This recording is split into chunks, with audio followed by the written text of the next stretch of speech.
Pinuri ng World Trade Organization ang mga ginagawang hakbang ng pamahalaan sa pagpapaigting ng kalakalan at komersyo ng Pilipinas sa ibang bansa. Ito ay matapos inilatag ni Pangulong Ferdinand R. Marcos Jr. ang mga plano para makamit ito. Ang detalye sa Balitang Pambansa ni Clazel Pardilla ng Manila. Pinalalakas pa ng Pilipinas ang trade partnership sa pagitan ng Canada at iba pang kasapi ng World Trade Organization. Kasunod ito ng pakikipagpulong ni Pangulong Ferdinand R. Marcos Jr. sa direktor ng WTO. Ibinida ni Pangulong Marcos ang mga naglalakihang plano para paigtingin ang kalakalan at komersyo ng Pilipinas sa ibang bansa. Batay sa Philippine Development Plan, kabilang sa mga tinututukan ng pamahalaan ang pagpaparami ng mga produktong ibinibenta sa pandaigdigang merkado. Ipinuposisyon din ng Pilipinas ang bansa bilang pangunahing supplier ng mga serbisyo.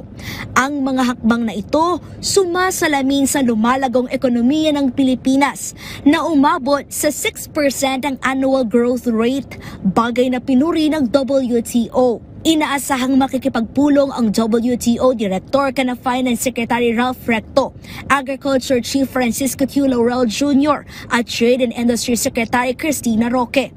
Mahalaga ang pagpapatibay ng samahan ng Pilipinas at WTO. Ang naturang institusyon kasi ang nagtatakda ng pandaigdigang tuntunin sa pakikipagkalakalan. Ito rin ang nagtitiyak ng patas at maayos sa trade partnership para maging bukas ang pamilihan ng produkto at serbisyo.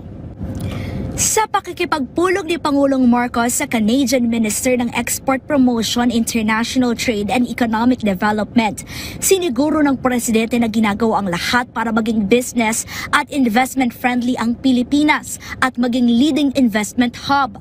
Patunay dito ang isinabatas ng Presidente na Create More Act. Pinagbuti nito ang insentibo sa buwis at patakaran sa mga local at foreign investor. Nasa 300 delegado ang dala ng Team Canada Trade Mission sa Pilipinas na binubuo ng 180 kumpanya. Sa kanilang pagbisita, inaasahan ang mga bagong partnership at pag-usbong ng bagong oportunidad sa trabaho para sa mga Pilipino. Mula sa PTV Manila, Clazel Pardilla, Balitang Pambansa.